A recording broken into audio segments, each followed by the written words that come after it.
सभी मित्रों को मेरा नमस्कार, सलाम वालेकुम, गुड मॉर्निंग। बचपन में या जब शायद मैं 10, 12, 15 साल का रहा हूँगा तो एक उपन्यास पढ़ा था, छोटा उपन्यास था। उपन्यास का नाम था समय साक्षी है। जोशी जी का उपन्यास था। उस उपन्यास समय साक्षी है को मैं पढ़ते हुए यह सोचा था तब मैंने कि ये सब लेखक की कल्पना है। भला हमारे राजनेता इतने निष्ठुर कैसे हो सकते हैं। बहुत ही शानदार उपन्यास है राजनीतिक दृष्टि से, पूरी तरह पॉलिटिकल उपन्यास है। समय साक्षी है, हिमांशु जोशी जी का लिखा हुआ। बाद में जब पत्रकारिता में आए तो समझ में आया कि निश्चित तौर पर राजनीति में कहीं कुछ इस प्रकार की घालमेल जरूर है। कुछ ना कुछ ऐसा जरूर होता है कि अपनी महत्वाकांक्षा की पूर्ति के लिए, अपने लक्ष्य को पाने के लिए राजनीतिक पुरुष, राजपुरुष ऐसा कुछ करने के लिए हमेशा तैयार हो जाते हैं जिससे कि नैतिक और अनैतिक की परिभाषा के में तोल कर देखा जाए तो पूर्णतः अनैतिक नजर आता है। तब हमें लगता था ये सब कलयुग में होता है। कलयुग में हम इतने पतित हो चुके हैं कि अपने लक्ष्य को पाने के लिए हम किसी भी स्तर तक गिर सकते हैं। और हमेशा आपने भी देखा होगा, हमारे विद्वान पुरुष, हमारे धार्मिक महापुरुष, सब लोग कलयुग को गलियाते हैं। लेकिन जब आप रश्मि रथी का पाठ करते हैं तब हमें समझ में आता है कि ये सब अनादिकाल से चला आ रहा है। द्वापर में भी था, त्रेता में भी था, सतयुग में भी था और कलयुग में भी यही सब है। महत्वाकांक्षाओं की पूर्ति के लिए किसी भी स्तर तक गिरा जाने की परंपरा सतयुग के दौर से ही, द्वापर से ही, त्रेता से ही थी। महाभारत के युद्ध में यदि आप महाभारत के युद्ध का निष्पक्ष भाव से, निरपेक्ष भाव से अवलोकन करेंगे तो समझ में आएगा कि भगवान श्री कृष्ण ने अपने साध्य को पाने के लिए, यानी कि कौरवों के विनाश के लिए हर प्रकार की लीला रची।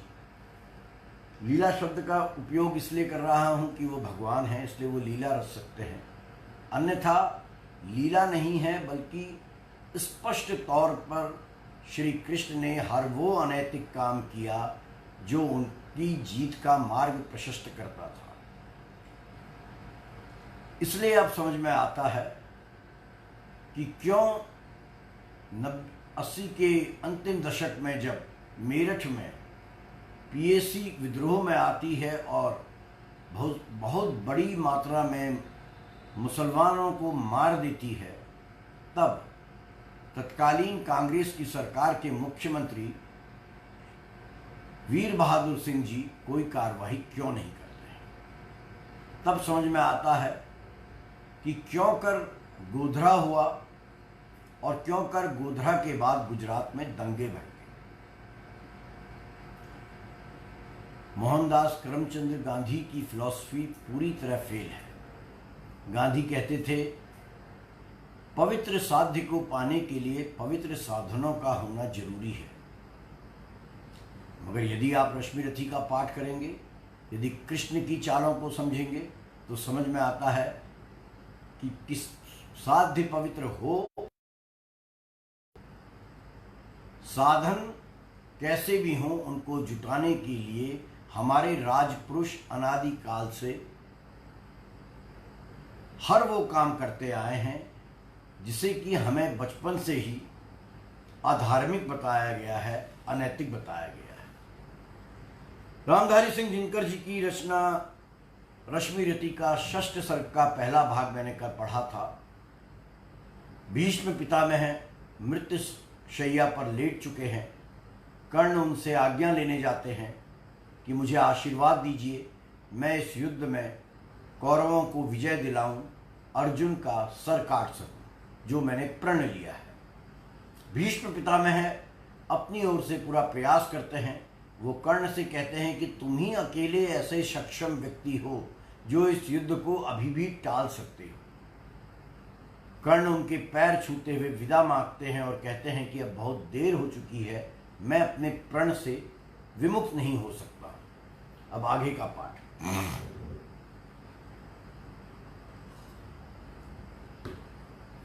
पाकर प्रसन्न आलोक नया, कौरव सेना का शोक गया। आशा की नवल तरंग उठी, जन जन में नई उमंग उठी। मानो प्राणों का छोड़ शयन, आ गए स्वयं गंगानंदन। सेना समग्र हुंकार उठी, जय जय राघे पुकार उठी, जय जय राघे पुकार उठी। उल्लास मुक्तो छहर उठा, रण जलधि घोष में गहर उठा। बज गई समर भेणी भीषण, हो गया शुरू संग्राम गहन। सागर सा गर्जित शुभित घोर, विकराल दंडधर सा कठोर। अरिदल पर कुपित कर्ण टूटा, धनु पर चढ़ महाशरण छूटा। ऐसी ही पहली आग चली, पांडव की सेना भाग चली। झंझा की घोर झकोर चली, डालों को तोड़ मरोड़ चली। पेड़ों की जड़ टूटने लगी, हिम्मत सबकी छूटने लगी। ऐसा प्रचंड तूफान उठा, पर्वत का भी हिल प्राण उठा। प्लावन का पा दुर्जय प्रहार, जिस तरह कांपती है कगार। या चक्रवात में यथा कीर्ण, उड़ते लगते पत्ते विशीर्ण। त्यों उठा कांप थर थर अरिदल, मच गई बड़ी भीषण हलचल। सब रथी व्यग्र बिलबिलाते थे, कोलाहल रोक न पाते थे। सेना का यूं बेहाल देख, सेना को यूं बेहाल देख। सामने उपस्थित काल देख, गरजे अधीर हो मधुसूदन। बोले पार्थ से निगूढ़ वचन, दे अचिर सैन्य का अभयदान। अर्जुन अर्जुन हो सावधान, तू नहीं जानता है यह क्या। करता ना शत्रु पर कर्ण दया, दाहक प्रचंड इसका बल है। यह मनुज नहीं कालानल है। बड़वानल यम या काल पवन, करते जब कभी कोप भूषण। सारा सर्वस्व ना लेते हैं, उच्चिष्ट छोड़ कुछ देते हैं। पर इसे क्रोध जब आता है, कुछ भी ना शेष रह पाता है। बाणों का अप्रतिहत प्रहार, अप्रितम तेज पौरुष अपार। त्यों गर्जन पर गर्जन निर्भय, आ गया स्वयं सामने प्रलय। तू इसे रोक भी नहीं पाएगा, यह यूं ही खड़ा मूक रह जाएगा। यह महामत्त मानव कुज्जर, कैसे अशंक हो रहा विचर। कर को जिस ओर बढ़ाता है, पत उस ओर स्वयं बन जाता है। तू नहीं सरासन तानेगा, अंकुश किसका यह मानेगा। अर्जुन विलंब पातक होगा, शैथल्य प्राण घातक होगा। उठ जाग वीर मूर्ता छोड़, धर धनुष बाण अपना कठोर। तू नहीं जोश में आएगा, आज ही समर चुक जाएगा। केशव का श्रीधार उठा, मानो चिंगार पहाड़ उठा। बाणों की फिर लग गई झड़ी, भागती फौज हो गई कड़ी। जूझने लगे कौंतेव कर्ण, ज्यों लड़े परस्पर दो सुपर्ण। एक ही वृंत के दो कुडमल, एक ही कुशी के दो कुमार। एक ही वंश के दो भूषण, विभ्राट वीर पर्वताकार। बेधने परस्पर लगे सहज सोदर, शरीर में प्रखर बाण। दोनों की कुशुक देह हुई, दोनों के पावक हुए प्राण। अंधड़ बनकर उन्माद उठा, दोनों दिशा जय जयकार हुई। दोनों पक्षों के वीरों पर मानो भैरवी सवार हुई। कटकट कर गिरने लगे श्रिप, रुंडों से मुंड अलग होकर। बह चली मनुज के शोणित की धारा, पशुओं के पग धोकर। लेकिन था कौन हृदय जिसका, कुछ भी यह देख दहलता था कौन नरों की लाशों पर, जो नहीं पांव धर चलता था। तन्वी करुणा की झलक झीन, किसको दिखलाई पड़ती थी। किसको कटकर मरने वालों की चीख सुनाई पड़ती थी। केवल आलात का धूमि चक्र, केवल वज्रा युद्ध का प्रहार। केवल विनाशकाली नतरन, केवल गर्जन, केवल पुकार। है कथा द्रोण की छाया में, यों 5 दिनों तक युद्ध चला। क्या कहें धर्म पर कौन रहा, या उसके कौन विरुद्ध चला। था क्या भीष्म पर पांडव ने जैसे छल कपटों से प्रहार। कुछ उसी तरह निष्ठुरता से हथवा वीर अर्जुन कुमार। फिर भी भावुक क्रूवृद्ध भीष्म थे युग पक्षों के लिए शरण। कहते हैं हो कल विकल, मृत्तिका किया उन्होंने स्वयं वरण। अर्जुन कुमार की कथा किंतु अब तक भी हृदय हिलाती है, सभ्यता नाम लेकर उसका भी रोती पछताती है। पर हाय युद्ध अंत तक स्वरूप, अंत तक का ही दारुण को कठोर, देखता नहीं जयायान युवा, देखता नहीं बालक किशोर। सुत के वत की सुन कथा पार्थ का, दहल उठा शोक्रांत हृदय, फिर किया क्रुद्ध होकर उसने तब महालोम हर्षक निश्चय। कल अस्तकाल के पूर्व जयद्रथ को यदि मार न पाऊं मैं, सौगंध धर्म की मुझे आग में स्वयं कूद जल जाऊं मैं। अब यहाँ देखिए फिर से कृष्ण अपनी लीला रचते हैं या अधर्म का मार्ग अपनाते हैं, छल करते हैं। अर्जुन ने अभिमन्यु की मृत्यु के बाद कसम खाई थी कि वो राजा जयद्रथ को यदि सूर्य के डूबने से पहले मार न दे, वो युद्ध क्षेत्र को छोड़ देंगे। कृष्ण जानते थे कि यदि अर्जुन ने युद्ध क्षेत्र को छोड़ दिया तो कर्ण के हाथों पांडवों का विनाश हो जाएगा। महाभारत की कथा में बताती है, जब राजा जयद्रथ को कौरवों ने छुपा लिया था और अर्जुन उसको युद्ध भूमि में ढूंढ नहीं पाए, शाम होने को आ रही थी, उससे पहले ही कृष्ण ने अपनी लीला रच दी। उन्होंने सूर्य के डूबने से पहले ही घनघोर अंधेरा करवा दिया। जयद्रथ को लगा, कौरवों को लगा कि अब सूर्य अस्त हो गया है, इसलिए अब जयद्रथ के प्राणों का कोई संकट नहीं। जयद्रथ खुल के सामने आ गया। जयद्रथ के सामने आते ही कृष्ण ने वापस सूर्य को प्रकट करा दिया और अर्जुन के हाथों जयद्रथ मारा गया। आप इसे छल भी समझ सकते हैं, या जैसे कहा जाता है everything is fair in love and war, प्रेम और युद्ध में सब कुछ जायज है, तो इसकी कृष्ण की इस लीला को आप सम्मान भी दे सकते हैं। Choice is yours. तब कहते हैं अर्जुन के हित हो गया प्रकृति क्रम विप्रस्त, माया की सहसा शाम हुई असमय दिनेश हो गए अस्त। ज्योतियों करके इस भांति वीर अर्जुन का वह प्रण पूर्ण हुआ, सिर कटा जयद्रथ का मस्तक निर्दोष पिता का चूर्ण हुआ। हाँ यो भी हुआ कि सात्यकी से जब निपट रहा था भूरी श्रवा, पार्थ ने काट ली अनाहूत शर से उसकी दाहिनी भुजा। और भूरी श्रवा अनशन करके जब बैठ गया लेकर मुनिव्रत, सात्यकी ने मस्तक काट लिया जब था वह निश्चल योग निरत। है वृथा धर्म का किसी समय करना विग्रह के साथ ग्रंथन, हे वृथा धर्म का किसी समय करना विग्रह के साथ ग्रंथन। करुणा से करता धर्म विकल, है मलिन पुत्र हिंसा कारण। जीवन के परम ध्येय सुख को सारा समाज अपनाता है, देखता यही है कौन वहाँ तक किस तरह कौन कहाँ जाता है धर्म पहुँचना नहीं, धर्म तो जीवन भर चलने में है। फैलाकर पथ पर स्निग्ध ज्योति जीवन दीपक समान जलने में है। यदि कहें विजय तो विजय प्राप्त हो जाती, पर तापी को भी सत्य ही पुत्र दारा, धन जन मिल जाते पापी को भी। इसलिए ध्येय में नहीं धर्म तो सदा निहित साधन में है, वह नहीं किसी भी प्रधन कर्म हिंसा विग्रह या रण में है। तब भी जो नर चाहते धर्म समझे मनुष्य सहारों को, गूंथना चाहते वे फूलों के साथ तप्त अंगारों को। हो जिसे धर्म से प्रेम कभी, वह कुत्सित कर्म करेगा क्या, बर्बर कराल दृष्टि बनकर मारेगा और मरेगा क्या। पर हाय मनुष्य के भाग्य अभी तक खोटे के खोटे हैं, पर हाय मनुष्य के भाग्य अभी तक खोटे के खोटे हैं। हम बड़े बहुत बाहर भीतर लेकिन छोटे के छोटे हैं। संग्राम धर्म गुण का विशेष किस तरह भला हो सकता है, कैसे मनुष्य अंगारों से अपना प्रदाहद हो सकता है। सर्पणी उदर से जो निकला पीयूष नहीं दे पाएगा, निश्चल होकर संग्राम धर्म का साथ न कभी निभाएगा। मानेगा यह दृष्टि कराल विषधर भुजंग किसका यंत्रण, पल पल अति को कर धर्म से नर कभी जीत पाया है रण। जो जहर हमें बरबस उभार संग्राम भूमि में लाता है, सतपथ से कर विचलित अधर्म की ओर वही हमें ले जाता है।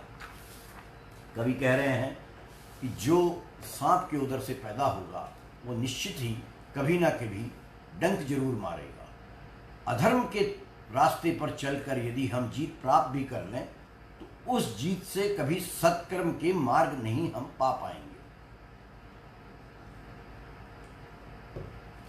साधना की भूल सिद्धि पर साधना की भूल सिद्धि पर जब टकटकी हमारी लगती है, फिर विजय छोड़ भावना और कोई न हृदय में जगती है। तब जो भी आते विघ्न रूप हों धर्मशील या सदाचार, एक ही सृदश हम करते हैं सबके सिर पर पात प्रहार। उतनी ही पीड़ा हमें नहीं होती इन्हें कुचलने में, जितनी होती है रोज कंकड़ों के ऊपर हो चलने में।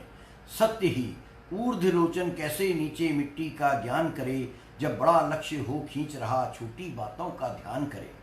चलता हो अंध उद्धव लोचन, जानता नहीं क्या करता है, नीच पथ में है कौन पांव जिसके मस्तक पर धरता है। काटता शत्रु को वह लेकिन साथ ही धर्म कट जाता है, फाड़ता विपक्षी को अंतर मानवता का फट जाता है। वासना वही से जो निकला कैसे वो संयुग कोमल, देखने हमें देगा वह क्यों करुणा का पंथ सुगम शीतल। जब लोभ सिद्धि का आंखों पर मांडी बन छा जाता है, तब वह मनुष्य से बड़े बड़े दुष्कर्म नित्य कराता है। फिर क्या विस्मय कौरव पांडव भी नहीं रहे धर्म के साथ, जो रंग युद्ध का है उससे उनके भी अलग ना रहे हाथ। दोनों ने कालिक छुई शीश पर जय का तिलक लगाने को, सतपथ से दोनों डिगे दौड़कर विजय बिंदु तक जाने को। इस विजय द्वंद्व के बीच युद्ध के दाहक कई दिवस बीते, पर विजय किसे मिल सकती थी जब तक थे द्रोण कर्ण जीते। इस विजय द्वंद्व के बीच युद्ध के दाहक कई दिवस बीते, पर विजय किसे मिल सकती थी जब तक थे द्रोण कर्ण जीते। था कौन सत्य पथ पर डटकर जो उनसे योग्य समर करता, धर्म से मार कर उन्हें जगत में अपना नाम अमर करता। था कौन देखकर उन्हें समर में जिसका हृदय न कांपता था, मन ही मन जो निज इष्ट देवता का भय से नाम न जपता था। कमलों के वन को जिस प्रकार विदलित करते मतकल कुंजर, थे विचर रहे पांडव दल में त्यों मचा ध्वंस दोनों नरवर। संग्राम भूभिक्षा से पीड़ित सारे जीवन से छला हुआ, राघे पांडवों के ऊपर द्रारुण अमर्ष से जला हुआ। इस तरह शत्रु दल पर टूटा जैसे दावा नल अजय, या टूट पड़े हों स्वयं स्वर्ग से उतर मनुज पर कार्तिकेय। संगठित या कि 49 मरुत कर्ण के प्राण में छाए हों, या कुपित सूर्य आकाश छोड़ नीचे भूतल पर आए हों, अथवा रण में हो रहा गरज धनु लिए अचल प्रलयवान, या महाकाल बन टूट पड़ा भू पर ऊपर से गरुण समान। बाणों पर प्राण सपक्ष उड़े हो गया शत्रुदल खंड खंड, जल उठी कर्ण के पौरष की काला नल सी ज्वाला प्रचंड। दिग्गज दराज वीरों की भी छाती प्रहार से उठी हहर, सामने प्रलय को देखकर गजराजों के भी गए पांव उखड़। जन जन के जीवन पर कराल, जन जन के जीवन पर कराल, दुर्मत्र कृतांत जब कर्ण हुआ, पांडव सेना का ह्रास देख केशव का वदन विवर्ण हुआ। सोचने लगे छूटेंगे क्या सपने विपिन्न आज ही प्राण। कृष्ण अब घबरा गए जब उन्होंने कर्ण का विकराल रूप देखा, कौरवों की सेना का हाहाकार देखा। वो सोचने लगे कि क्या आज ही कर्ण सबको समाप्त कर डालेगा। एक वो द्रोणाचार्य थे जिनके बाणों से पांडवों की सेना हताहत हो चुकी थी, तो दूसरी तरफ कर्ण विकराल रूप रख के शत्रुओं का संहार कर रहे थे। केशव का वदन विवर्ण हुआ, सोचने लगे छूटेंगे क्या सबके विपिन्न आज ही प्राण। सत्य ही नहीं क्या है कोई इस कुपित प्रलय का समाधान। है कहाँ पार्थ राघेव ग्रस्ता था क्षण क्षण, करता क्यों नहीं प्रकट होकर अपने कराल प्रतिभट से रण। क्या इन्हीं मूलियों से मेरी रणकला निपट रह जाएगी, या किसी वीर पर भी अपना वह चमत्कार दिखलाएगी। हो छिपा जहां भी पार्थ सुने, अब हाथ समेटे लेता हूं, सबके समक्ष द्वैव्रथ रण की उसे चुनौती देता हूं। हिम्मत हो तो वह बढ़े, व्यू से निकल जरा सम्मुख आए, दे मुझे जन्म का लाभ, साहस हो तो खुद भी पाए।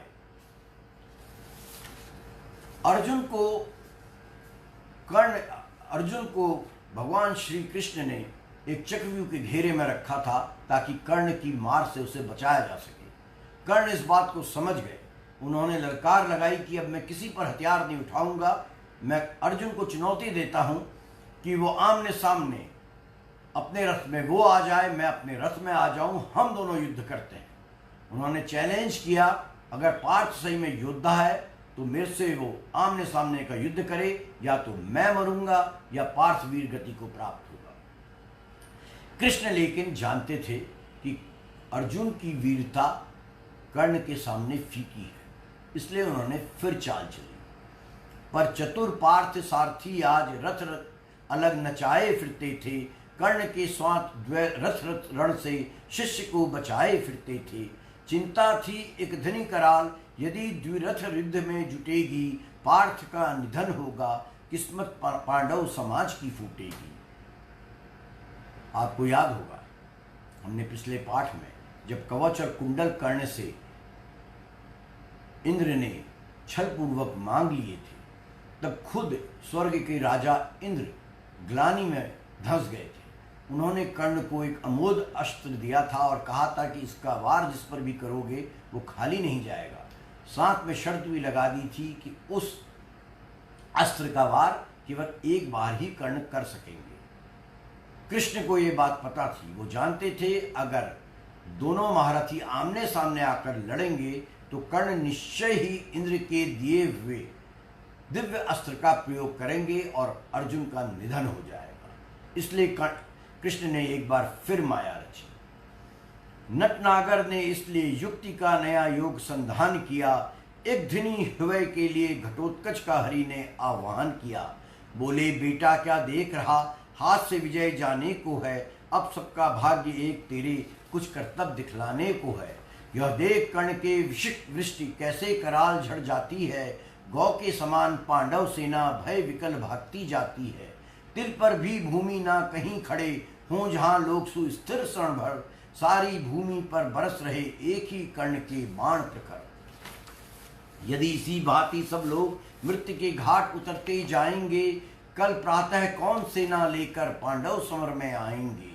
है विपत की घड़ी, कर्ण का निर्भय ग्राण प्रहार लोग, कर्ण का निर्भय ग्राण प्रहार रोग, बेटा जैसे भी बने पांडवी सेना का संहार लो। फूटे ज्यों वही मुखी पर्वत, ज्यों उठे सिंधु में प्रलय ज्वार, कूदा रण में त्यों महाघोर, गर्जन कर दानव की माकार।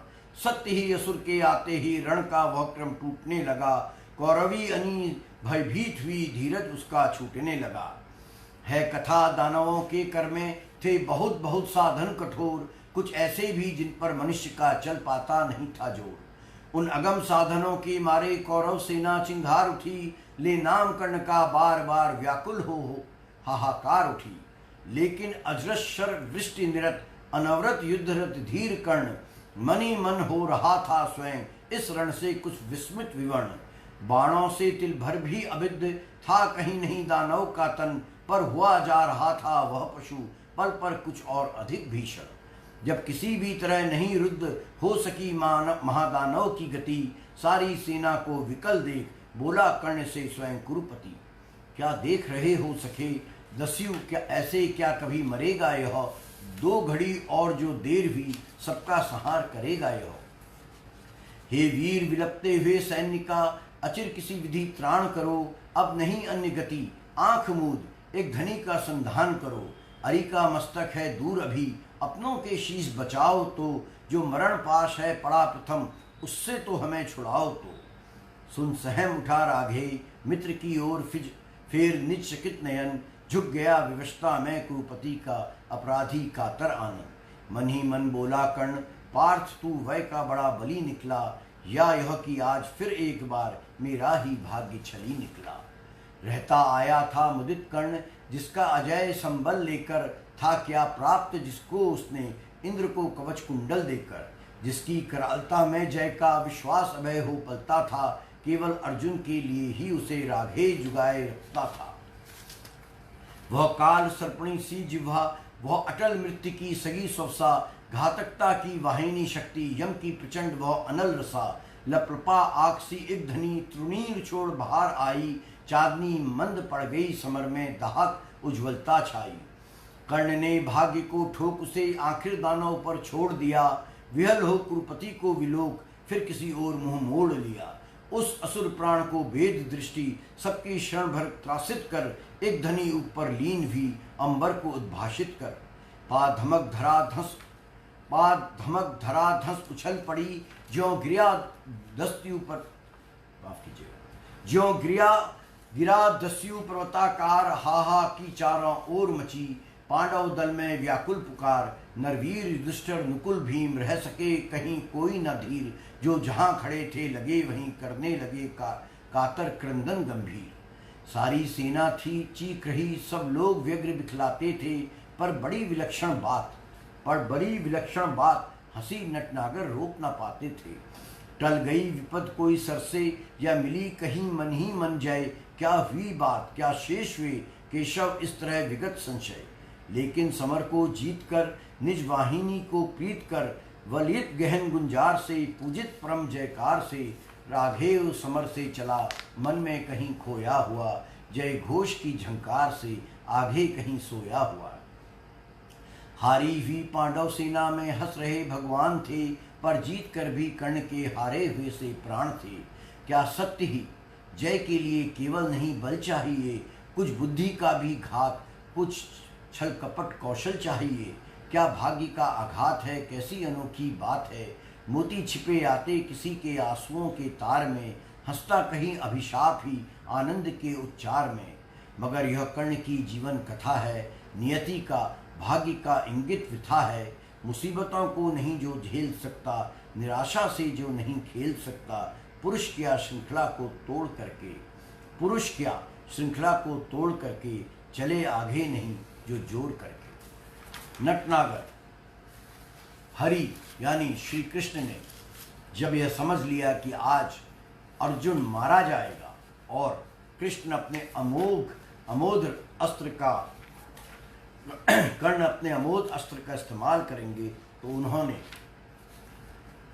घटोत्कच नामक दानव को मैदान में उतार दिया। इस दानव ने जो प्रहार किए कौरवों की सेना से, उससे कुरुपति दुर्योधन घबरा गए। उन्होंने कर्ण से निवेदन किया कि इस समय पूरी सेना नष्ट हो जाएगी, अपने अमोघ अस्त्र को क्यों रोके हुए। अपने मित्र दुर्योधन के चेहरे को देखकर, पीले पड़े हुए चेहरे को देखकर कर्ण ने यह जानते हुए भी कि यदि ये अस्त्र चले गया तो युद्ध में उनकी हार होगी और पार्थ की जीत होगी, उन्होंने वो अस्त्र चला दिया। पांडवों की सेना में रोना धोना मच गया। सारे पांडव युधिष्ठिर समेत रोने लगे, विलाप करने लगे और कौरवों की सेना में कर्ण की जय जयकार गूंज गई। लेकिन एक तरफ पांडवों के सारथी कृष्ण थे, जो मन ही मन मुस्कुरा रहे थे, क्योंकि वे जानते थे कि अब युद्ध में अंतिम चरण में पांडव जीत जाएंगे। और दूसरी तरफ महा जय जयकार के बीच कर्ण बहुत उदास हो गए, क्योंकि वे समझ चुके थे कि एक बार उनके भाग्य ने फिर उनको छल दिया है और अब अर्जुन के हाथों उनकी हार निश्चित है। कल इसका 7वां अंश का मैं पाठ करूंगा, जिसमें कर्ण की मृत्यु अर्जुन के हाथों होती है। और यहाँ पर भी श्री कृष्ण छल का सहारा लेने से नहीं चूकते। तब तक के मित्रों नमस्कार। आप सबका दिन शुभ हो, मंगलमय हो।